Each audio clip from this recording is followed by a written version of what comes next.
Com apenas um dedo, você abre a porta do mundo para a informação verdadeira, objetiva e sem censura. Com apenas um dedo, você se junta a esse compromisso. Você vê o resultado de nosso trabalho, a sua nova visão do mundo. Mundial Telenotícias Brasil.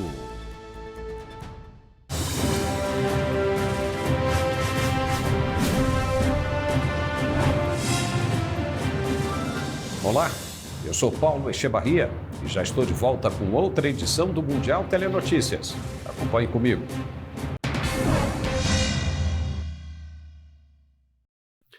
O filho do falecido ditador Ferdinand Marcos tomou posse nesta quinta-feira como presidente das Filipinas. A posse conclui décadas de esforços da família de oligarcas para voltar ao poder no país do Sudeste Asiático. Em uma cerimônia no Museu Nacional de Manila, Ferdinand Marcos Júnior, de 64 anos, prestou o juramento e homenageou os 20 anos de governo do pai, marcados pela corrupção e os abusos dos direitos humanos. Ele venceu com folgas as eleições do mês passado, na maior vitória de um candidato à presidência desde a revolta popular que derrubou o pai em 1986. Ele substitui no cargo Rodrigo Duterte, muito popular no país, mas com uma repercussão internacional questionada devido à violenta guerra às drogas. Antes rivais, as duas famílias se aliaram para as eleições, nas quais o filho do ditador fez campanha ao lado de Sara Duterte, filha do agora ex-presidente, eleita vice. Com os preços em alta e uma economia devastada pela Covid-19, o novo presidente tem como prioridades conter a inflação, estimular o crescimento e aumentar a produção de alimentos. Marcos Júnior decidiu que vai acumular o cargo de ministro da Agricultura para assumir pessoalmente a gestão do setor problemático.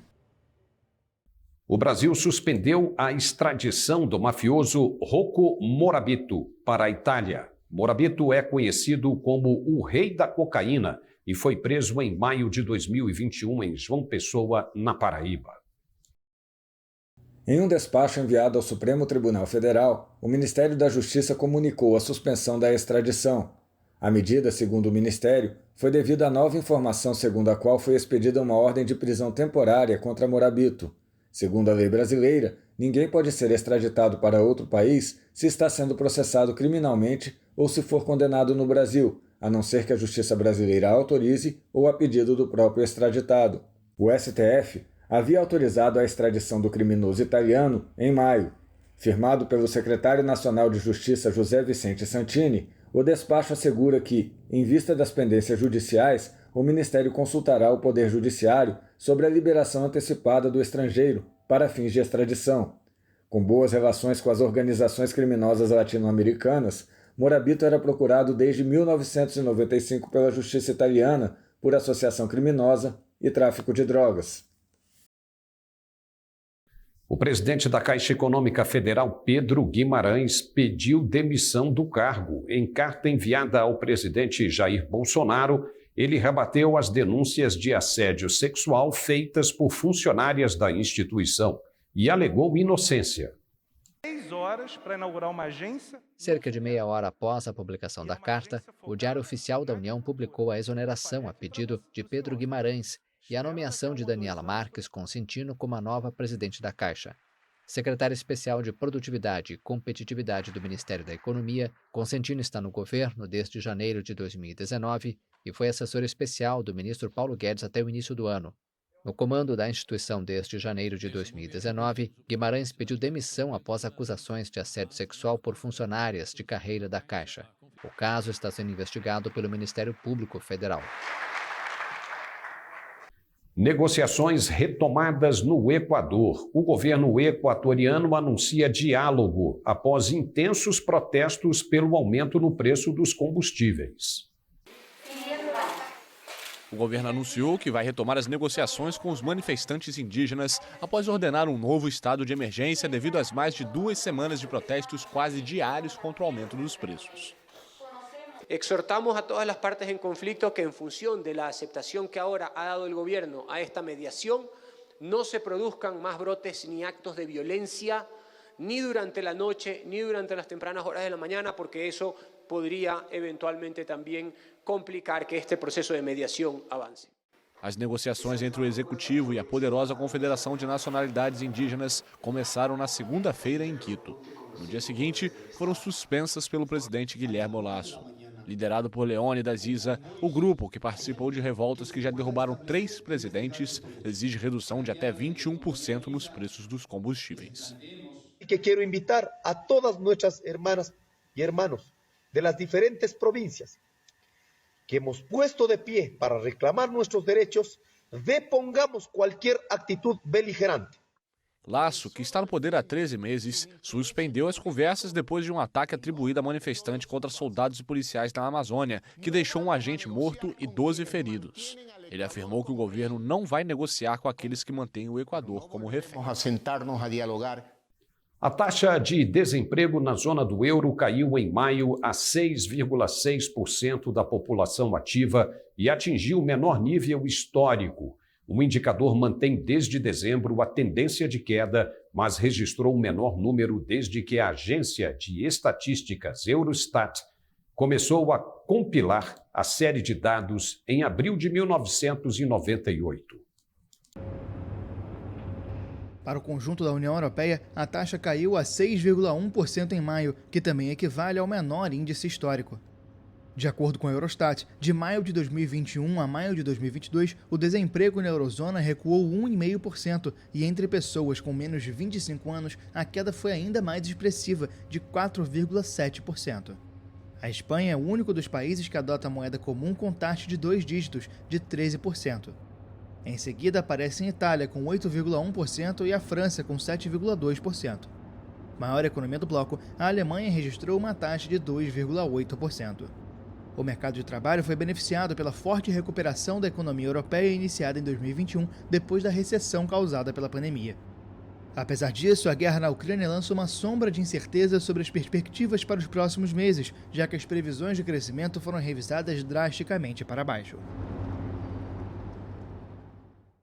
E o desemprego também caiu no Brasil a 9,8% entre março e maio. Este é o menor nível desde 2016, embora cerca de 10 milhões de pessoas ainda estejam sem ocupação. O dado caiu 2 dígitos pela primeira vez desde 2016, de acordo com os números do Instituto Brasileiro de Geografia e Estatísticas, divulgados nesta quinta-feira. O indicador oficial cedeu 1,4 pontos percentuais em relação à marca registrada entre dezembro de 2021 e fevereiro deste ano, quando estava em 11,2%. Em uma nota, o IBGE indicou que o desemprego marcou o mínimo desde 2015 para um trimestre encerrado em maio e alcançou a menor taxa trimestral desde o período de novembro a janeiro de 2016, a última vez em que a cifra ficou abaixo de 2 dígitos. Apesar da queda registrada, 10 milhões e 600 mil pessoas ainda estão sem emprego, 1 milhão e 400 mil a menos do que no trimestre móvel anterior. Os números atuais também evidenciam um desafio à margem da recuperação. A informalidade afetou 40,1% dos ocupados entre março e maio, um total de 39 milhões e 100 mil trabalhadores. Olha só. Quando o atual governo assumiu o controle do país, havia cerca de 14 milhões de desempregados em território brasileiro. Em menos de 4 anos de mandato, o índice caiu, como vemos agora, para menos de 2 dígitos, ou seja, cerca de 4 milhões de empregos foram criados ao longo dos primeiros anos de governo. E com muita gente tentando atrapalhar a administração do país, não deixando o presidente governar.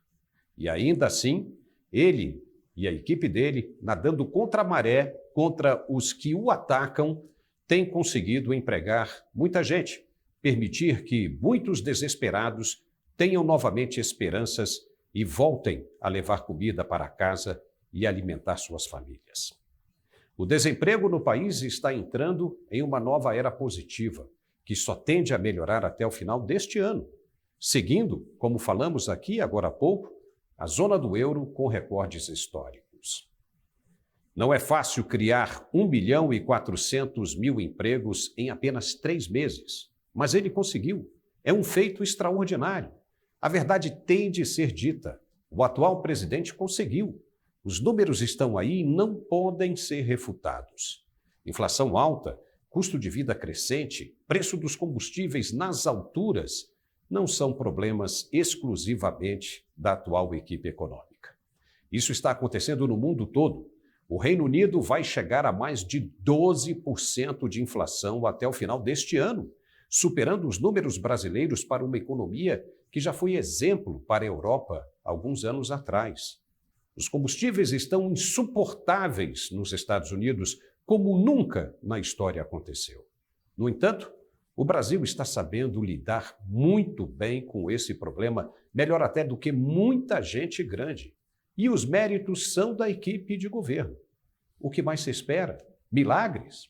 Pois eles virão, mas temos de deixar o presidente trabalhar. Mesmo com a força de toda a maré ao contrário, ele está sabendo conduzir o barco muito bem para águas mais calmas.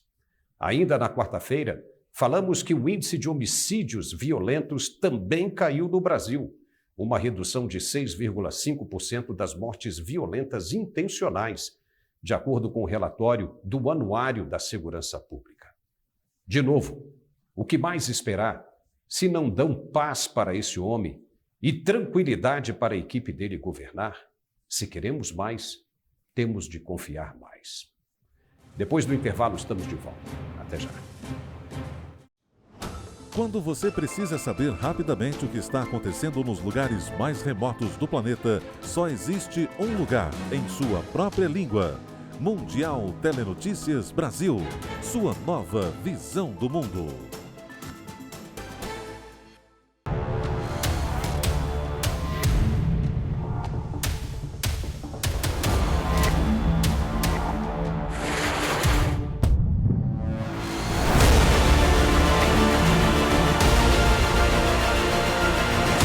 É uma satisfação conduzir os primeiros clipes de série no Brasil.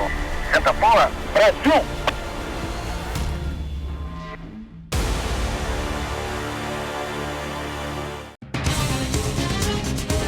É uma questão de tempo antes que você ouça a notícia. Depois de ouvi-la, você terá todas as notícias em nossa língua. Agora existe uma nova visão do mundo e um novo lugar para acompanhá-lo.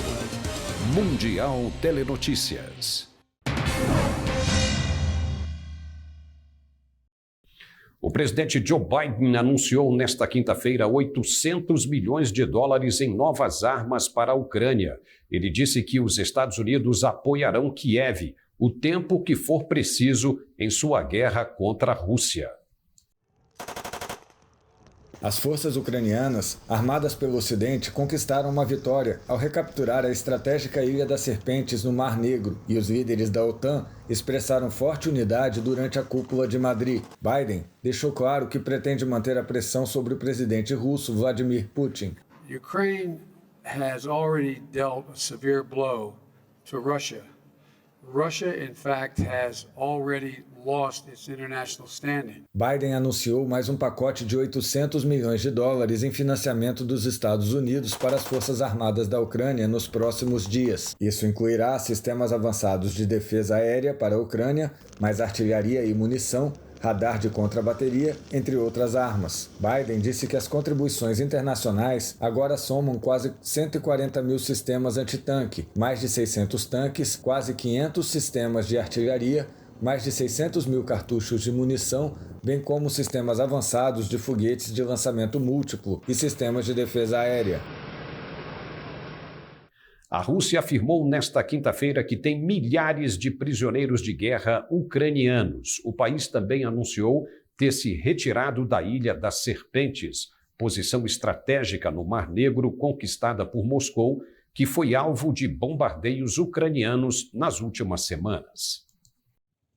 A Rússia anunciou que tem mais de 6 mil prisioneiros de guerra ucranianos e confirmou que trocou na quarta-feira 144 combatentes ucranianos pelo mesmo número de russos e separatistas pró-Moscou.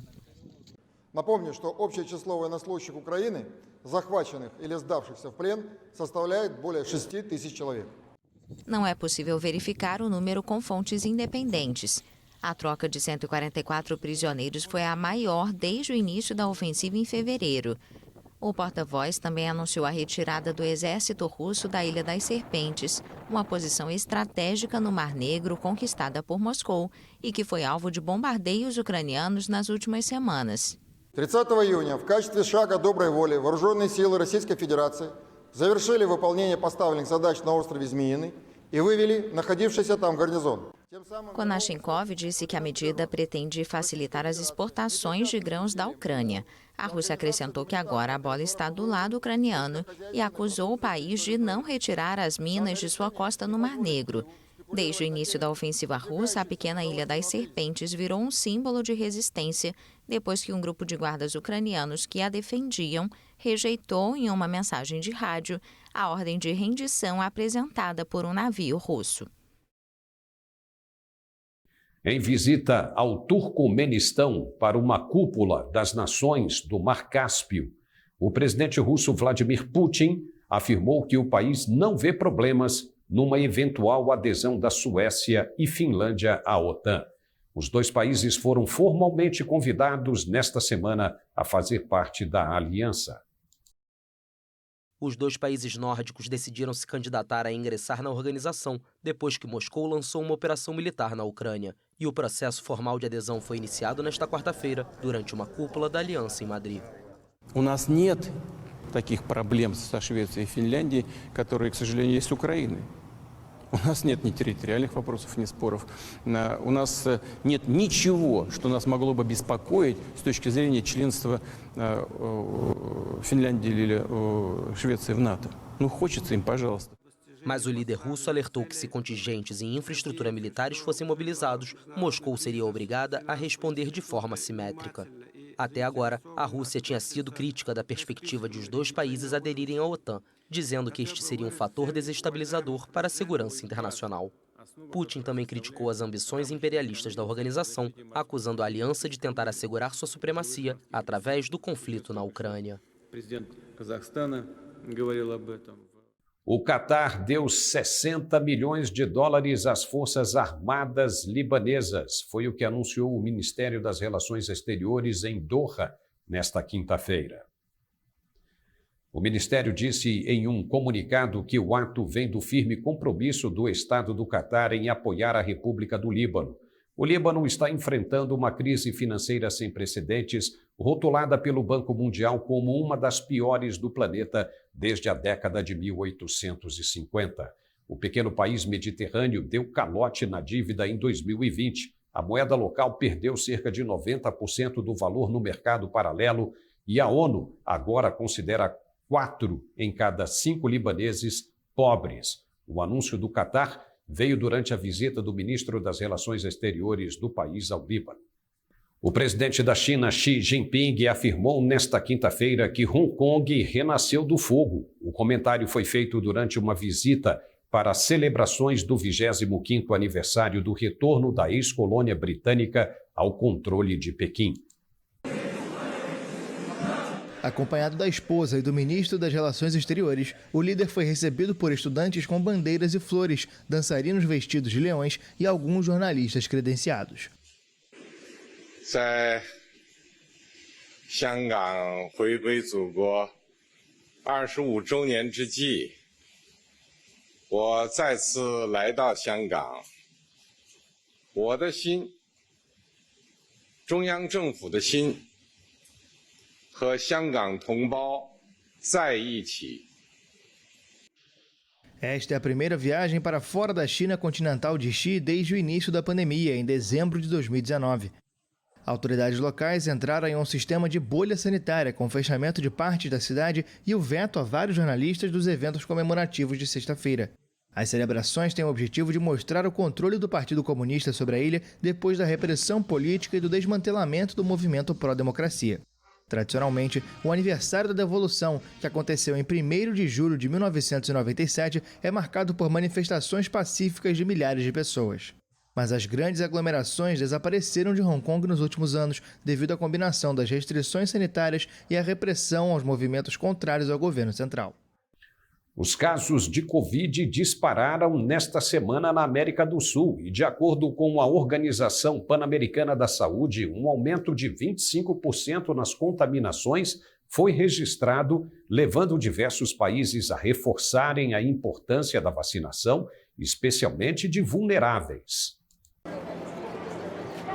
A OPAS também pediu a não flexibilização de medidas para prevenir infecções, destacando a necessidade de continuar usando máscaras e manter um distanciamento de pelo menos 1 metro com outras pessoas. O maior aumento de casos foi observado na Bolívia, seguido pelo Peru. Ao mesmo tempo, os contágios cresceram quase 14% em todo o continente em comparação com a semana anterior. Embora 17 países americanos tenham ultrapassado a meta de vacinar 70% de sua população e 40 imunizados mais de 40%, ainda há 11 nações que não atingiram a primeira meta de 40%. A organização alertou ainda para a situação da Venezuela, impedida de comprar imunizantes devido a uma dívida com o Fundo Rotativo de Vacinas, mas não especificou o valor devido. Estabelecido em 1979, o fundo permite que países da região consigam vacinas de qualidade e seguras a um preço acessível.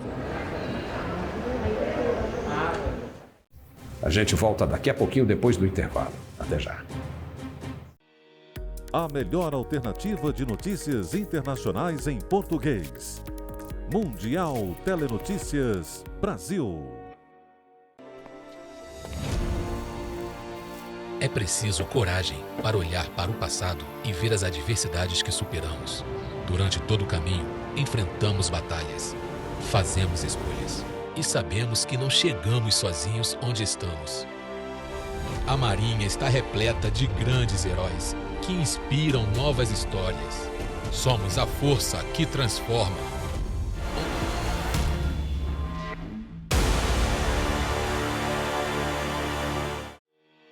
Agora existe uma nova visão do mundo e um novo lugar para acompanhá-lo. Mundial Telenotícias.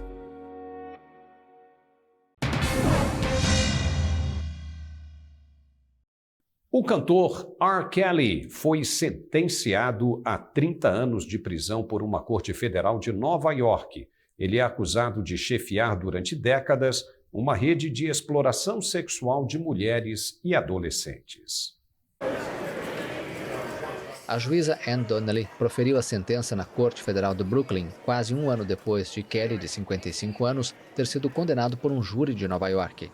O Ministério Público alega que a estrela do R&B dos anos 90 ainda representa um sério perigo público. Em setembro, um júri de Nova York o considerou culpado de 11 acusações, incluindo extorsão. A defesa do cantor pediu que a pena não ultrapassasse 17 anos. A partir de 15 de agosto, outro julgamento está programado para começar em um tribunal de Chicago, onde Kelly e 2 colaboradores são acusados de manipular um julgamento de 2008 por pornografia e esconder anos de abuso infantil. O cantor também tem contas pendentes na justiça em outros 2 estados.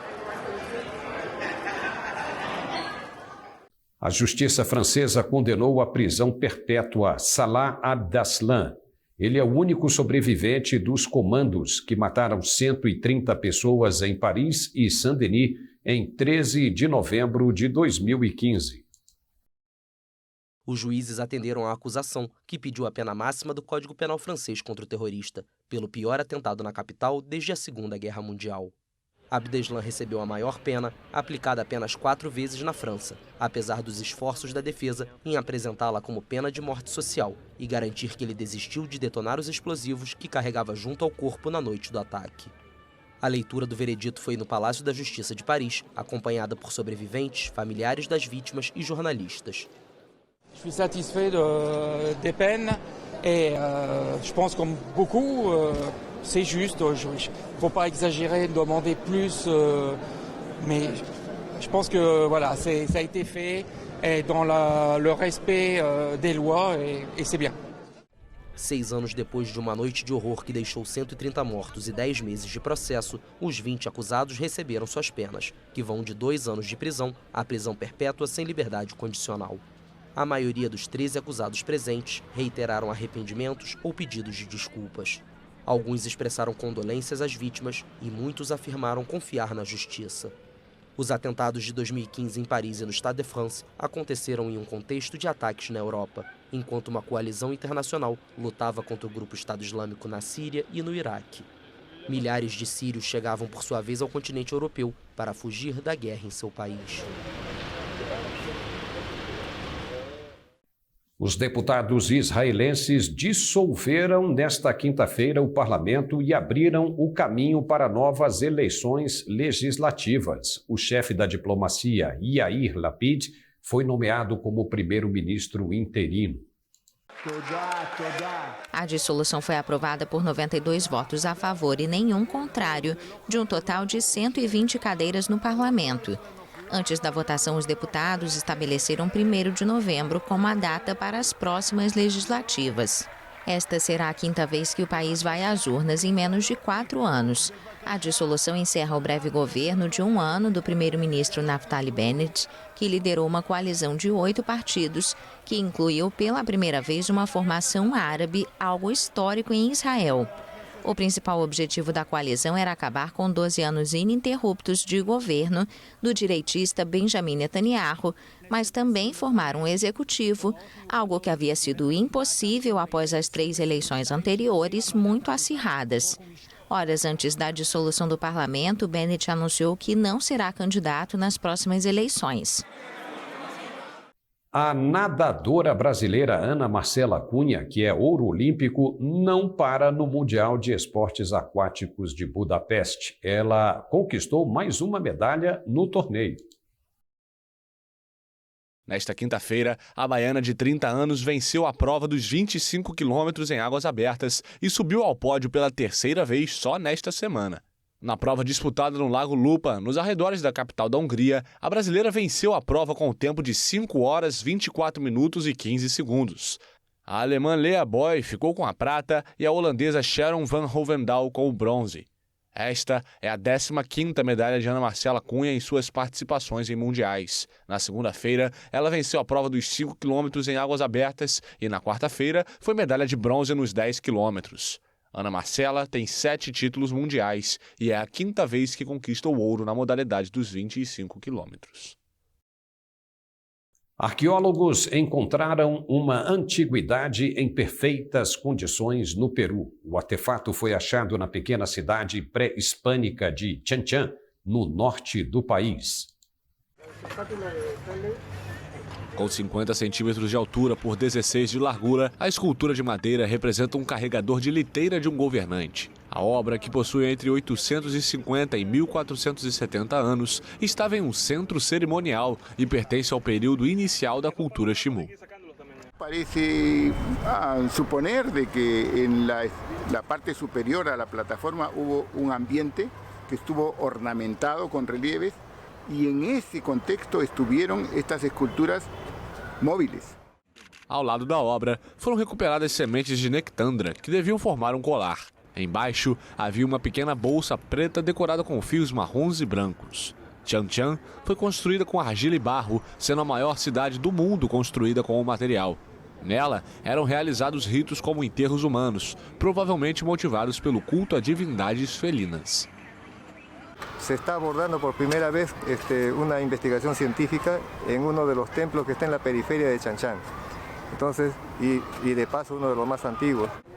Chanchan, que significa sol brilhante na língua nativa, faz parte, junto com as cidadelas de Machu Picchu e Caral, dos complexos arqueológicos mais atrativos do Peru. E terminou nesta quinta-feira em Kinshasa a peregrinação de 9 dias do que sobrou do corpo do herói nacional congolês Patrice Lumumba.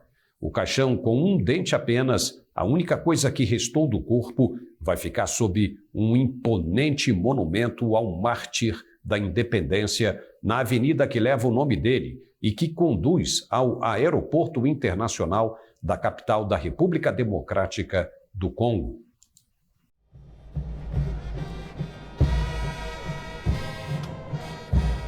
Lumumba ganhou lugar na história como um ícone anticolonial na proclamação da independência congolesa da Bélgica em 30 de junho de 1960, com um discurso inflamado contra o racismo dos colonizadores.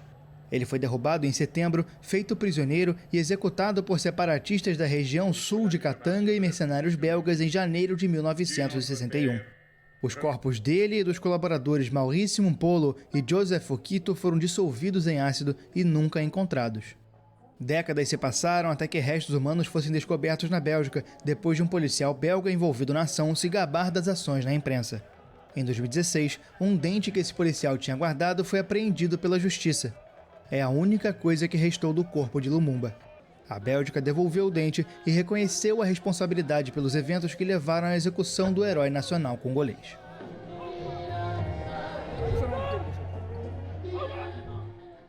E agora um exemplo de humanidade. É na paróquia de São Miguel Arcanjo, na Moca, bairro da Zona Leste de São Paulo, que o padre Júlio Lancelotti acolhe pessoas em situação de rua. O padre ajuda as pessoas que buscam alimentos, roupas ou algumas palavras de conforto.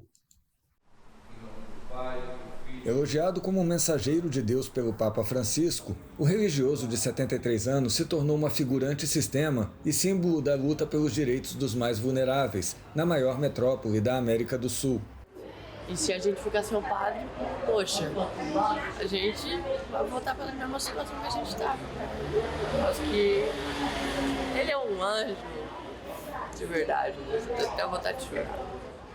Mas o sacerdote também virou alvo de ameaças por denúncias constantes contra autoridades e as forças de ordem, especialmente da parte da extrema-direita. Entre as bandeiras que o padre Júlio levanta está o combate à aporofobia, termo usado para se referir à rejeição aos pobres, como no episódio em que derrubou a marteladas pedras colocadas debaixo de uma ponte pelo governo do estado para evitar que ali se instalassem pessoas em situação de rua.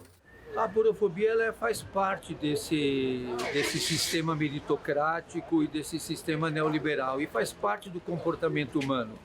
O que nós temos é que nominar a aporofobia, localizar, e nós estamos numa tentativa de que a aporofobia seja criminalizada. Expulso do seminário aos 19 anos, Padre Júlio estudou pedagogia, foi professor e ordenou-se aos 36 anos. Há 37 anos, está à frente da modesta paróquia, onde luta para atender os marginalizados do modelo capitalista dominante, que define como excludente e elitista. O descarte é um efeito do sistema capitalista neoliberal. Então, vai ser difícil mudar o efeito sem mudar a causa. Nós precisamos socorrer os que estão perecendo, mas tentar mudar a causa do perecimento. Cerca de 40 mil pessoas estão vivendo nas ruas de São Paulo, um número crescente no país onde, segundo a Rede Brasileira de Pesquisa em Soberania e Segurança Alimentar, mais de 33 milhões de pessoas passam fome, um aumento de 73% em relação a 2020. Com a chegada do inverno, o sacerdote reforça a distribuição de casacos, gorros e luvas, para evitar que o frio mate, como aconteceu diante de seus olhos com um homem de 66 anos durante a onda de baixas temperaturas em maio. E por aqui encerramos esta edição do Mundial Telenotícias. Esperamos que tenha gostado. Um forte abraço e até a próxima. É uma questão de tempo antes que você ouça a notícia. Depois de ouvi-la, você terá todas as notícias em nossa língua. Agora, existe uma nova visão do mundo e um novo lugar para acompanhá-lo. Mundial Telenotícias.